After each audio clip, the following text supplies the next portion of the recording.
Hello everyone, welcome back to my channel economics Margdarshan. आज का video है थ्योरी ऑफ कंज्यूमर बिहेवियर का lecture 7, जिसमें हम जानेंगे consumer equilibrium in case of two और मोर कमोडिटीज़। देखो, थ्योरी ऑफ कंज्यूमर बिहेवियर के लेक्चर 6 में मैंने बताया था कि जब कंज्यूमर केवल एक कमोडिटी को परचेस करता है, ठीक है, तो उस केस में हम लोग कंज्यूमर इक्विलिब्रियम को कैसे डिटरमाइन करते हैं। और इस वीडियो में हम जानेंगे कि कंज्यूमर जब दो या दो से ज़्यादा कमोडिटीज़ को खरीदता है या दो या दो से ज़्यादा कमोडिटीज़ को खरीदने में अपने सारे इनकम को खर्च करता है, तो उस केस में हम लोग कंज्यूमर इक्विलिब्रियम को कैसे डिटरमाइन करते हैं। ठीक है, देखो, वी एज अ कंज्यूमर, ठीक है, हम लोग कोई एक, दो या तीन कमोडिटीज़ नहीं खरीदते हैं, ठीक है, हम ढेर सारी कमोडिटीज़ को खरीदते हैं। बट कंसेप्ट को हम आसानी से समझ सकें, इसलिए हम लोग यहाँ पर केवल दो कमोडिटीज़ को ही लेके चलेंगे। ओके, देखो, जब हमने देखा था कि कंज्यूमर एक ही कमोडिटी को खरीद रहा है, तो उस केस में हमने लेट किया था कि कंज्यूमर एक्स कमोडिटी खरीद रहा है। ठीक है, अब आज हम देखेंगे दो कमोडिटीज़ खरीद रहा है, तो हम सपोज करते हैं x एंड y खरीद रहा है। ठीक है, देखो, जब x खरीद रहा था, केवल x खरीद रहा था, तो उस केस में कंज्यूमर इक्विलिब्रियम का कंडीशन क्या था, याद करो, MUX upon MUM equals to PX। ठीक है, यहाँ पर हमने MUX अपॉन MUM क्यों किया था? क्योंकि मार्जिनल यूटिलिटी को हम लोग यूटिल्स में मेजर करते हैं एंड प्राइस को हम लोग रुपीज़ में मेजर करते हैं। ठीक है, दोनों के डिनोमिनेशंस अलग अलग हैं, तो मार्जिनल यूटिलिटी को इन टर्म्स ऑफ मनी में हमने कन्वर्ट किया था। याद आया? ये था केवल एक्स कमोडिटी के केस में कंज्यूमर इक्विलिब्रियम का कंडीशन। देखो, तो जब केवल एक्स के केस में ये कंडीशन है, तो केवल वाई के केस में हम ऐसा बोल सकते हैं that MUY upon MUM equals to PY, है ना। केवल x के केस में ये था, तो केवल y के केस में कंज्यूमर इक्विलिब्रियम का कंडीशन ये होगा, केवल y के केस में। ठीक है, x के केस में ये, y के केस में ये। क्लियर है? अब देखो, क्या हम MUM को इधर ले जा सकते हैं और PX को नीचे ला सकते हैं?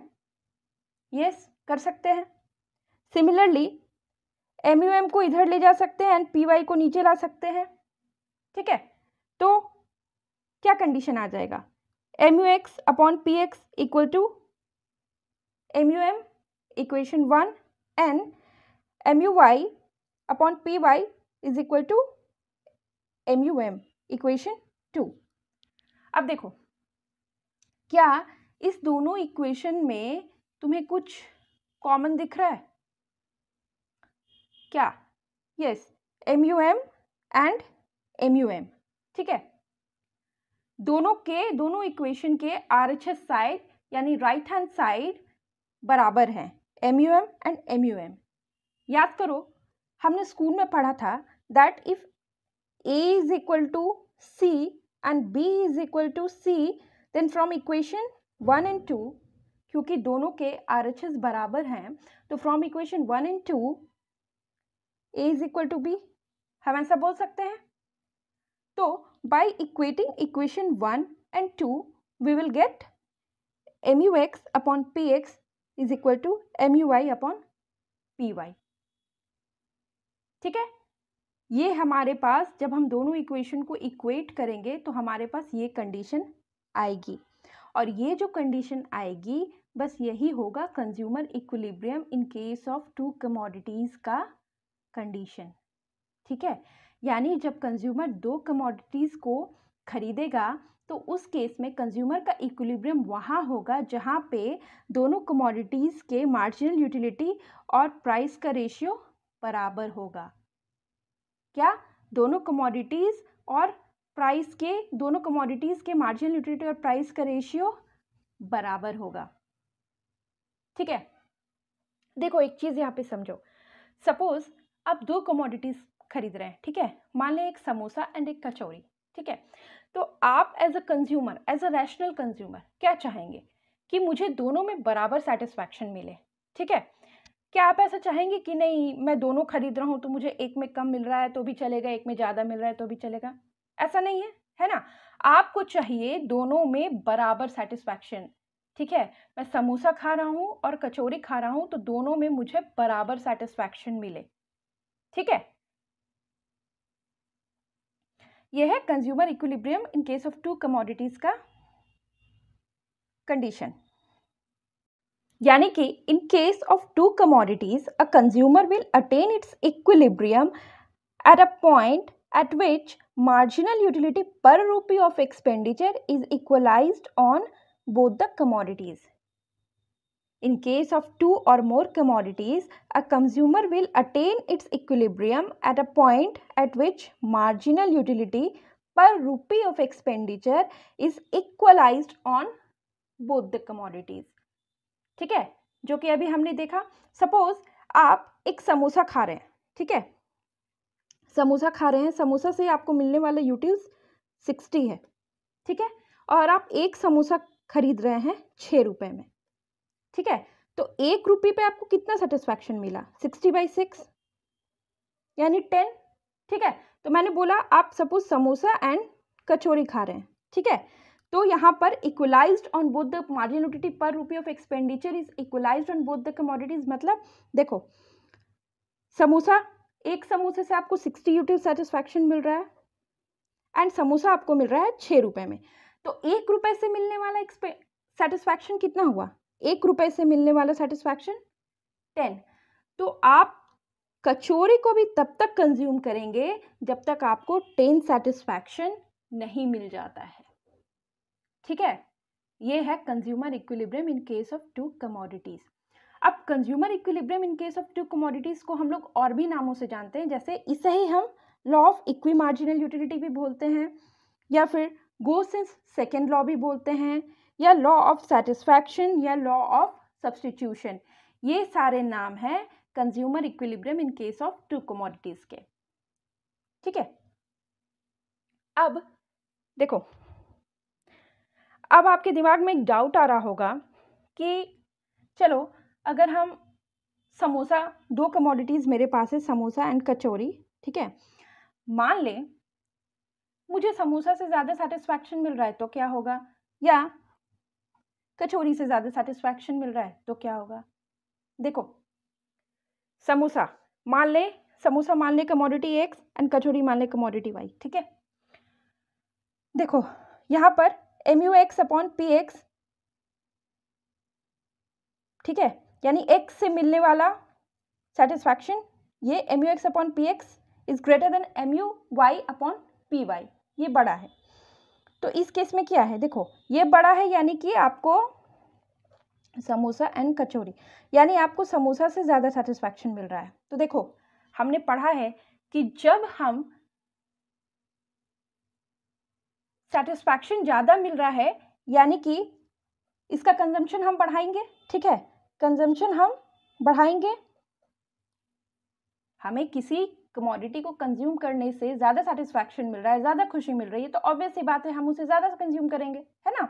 तो इसका सेटिस्फैक्शन हम बढ़ाएंगे। अब देखो हमने पढ़ा है law of diminishing marginal utility में कि जब हम किसी कमोडिटी को कंटिन्यूअसली कंज्यूम करते हैं, लगातार कंज्यूम करते हैं, तो उससे मिलने वाला सेटिस्फैक्शन घटता चला जाता है।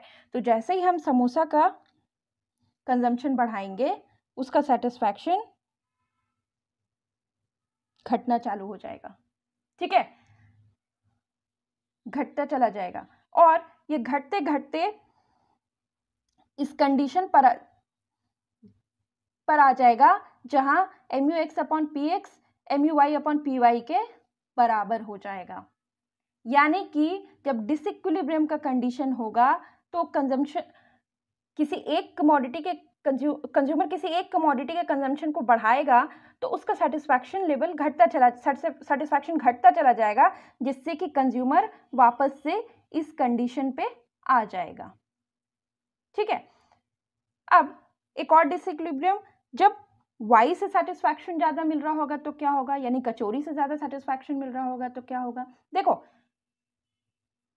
कचौरी से ज़्यादा सेटिस्फैक्शन मिल रहा है, यानी कंज्यूमर इसके कंजम्पशन को बढ़ाएगा।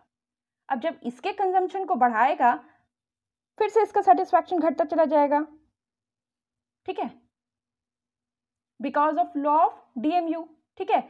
और ये घटते घटते इस कंडीशन पर आ जाएगा, यानी कोई भी केस हो कंज्यूमर को आना इसी पर है, और यही होगा इक्विलिब्रियम का condition in case of two commodities. Clear है? अब इसे हम देखेंगे with the help of schedule. देखो यहां पर हमने इस टेबल में यूनिट्स लिया है, एक्स कमोडिटी से मिलने वाले मार्जिनल यूटिलिटी, वाई कमोडिटी से मिलने वाले marginal utility, then MUX upon PX, MUY upon PY। अब देखो कंज्यूमर फर्स्ट यूनिट कंज्यूम कर रहा है एक्स का, तो उसको 60 यूटिल सेटिस्फैक्शन मिल रहा है, ठीक है। देन सेकेंड से 54, then 42, then 30, then 24, then 18 and 12, ठीक है। और जब वाई कमोडिटी को कंज्यूम कर रहा है तो उससे क्या सेटिस्फैक्शन मिल रहा है, फर्स्ट से 55, सेकेंड से 40, थर्ड से 30, फोर्थ से 20, फिफ्थ से 15, सिक्स से 10 एंड 7 से 5, ठीक है। अब एक यूनिट से मिलने वाला सेटिस्फैक्शन इतना, ठीक है। अब मान लें एक्स का प्राइस है 6 रुपए एंड वाई का प्राइस है 5 रुपए, ठीक है। यानी कंज्यूमर एक्स कमोडिटी को खरीद रहा है, एक्स कमोडिटी के एक यूनिट को खरीद रहा है 6 रुपए में, एंड वाई कमोडिटी के एक यूनिट को खरीद रहा है 5 रुपए में, ठीक है। अब देखो यहां मैंने पहले बताया कि एक यूनिट से मिलने वाला सेटिस्फैक्शन 60, ठीक है। तो 1 रुपए से मिलने वाला सेटिस्फैक्शन 60/6 10, देन 54/6 9, देन 42/6 7, देन 30/6 5, ठीक है, देन 24/6 4, देन 18/6 3 एंड 12/6 2, ठीक है।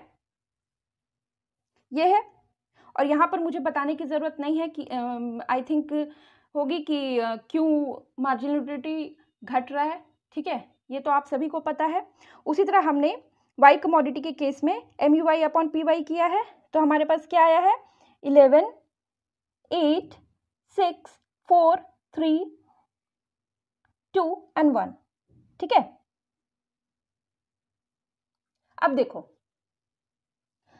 मैंने क्या बोला कि इक्विलिब्रियम का कंडीशन वहां पर होगा जहां पे MUX अपॉन PX बराबर होगा MUY अपॉन PY के, ठीक है। देखो तब कंज्यूमर का होगा इक्विलिब्रियम का कंडीशन, ठीक है। लेकिन जरूरी नहीं हो कि सामने सामने ही बराबर हो, आमने सामने ही बराबर हो, ठीक है, वो कहीं पे भी बराबर हो सकता है। तो इस दोनों पे देखो, इस दोनों पे क्या बराबर है, यस बराबर है। कहाँ पे, ये देखो 4 and 4 3 and 3 2 and 2, ठीक है, यहाँ पे बराबर है, ये तीनों कंडीशंस पे बराबर है, ठीक है।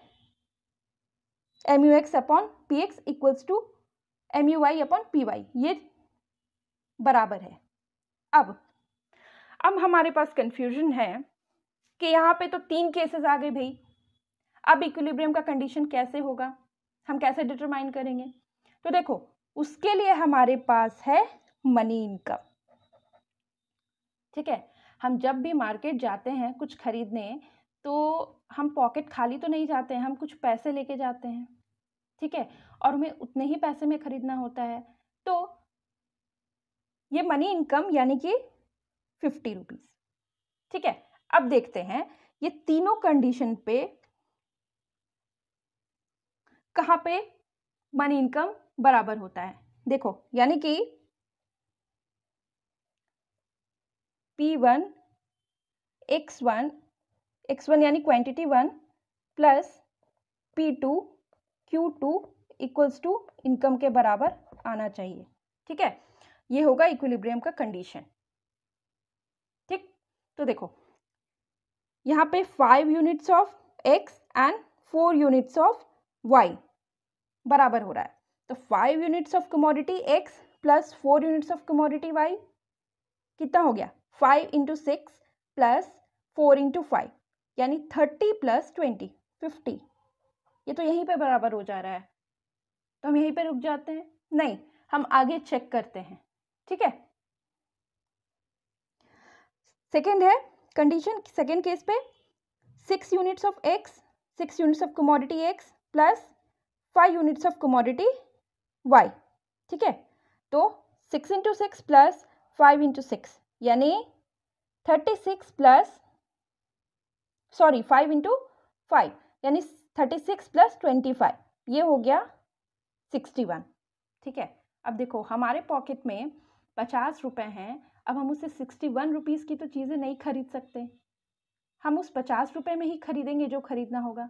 ठीक है, तो ये तो हमारा गया, ये इस कंडीशन से तो फुलफिल नहीं हो रहा है। देन केस 3 देखते हैं, जहाँ पे है 7 units of commodity X and 6 units of commodity Y. तो 7 यूनिट्स, 7 इंटू 6 42 प्लस 6 इंटू 5 30 यानी 72। अब इतना ज़्यादा हम कहाँ से खर्च करेंगे, हम 50 रुपये लेकर गए हैं। ठीक है, हम 50 रुपये ही खर्च करेंगे ना। ठीक है, हम 72 रुपीज़ या 61 रुपीज़ तो खर्च नहीं कर सकते, हम खर्च करेंगे 50 रुपये।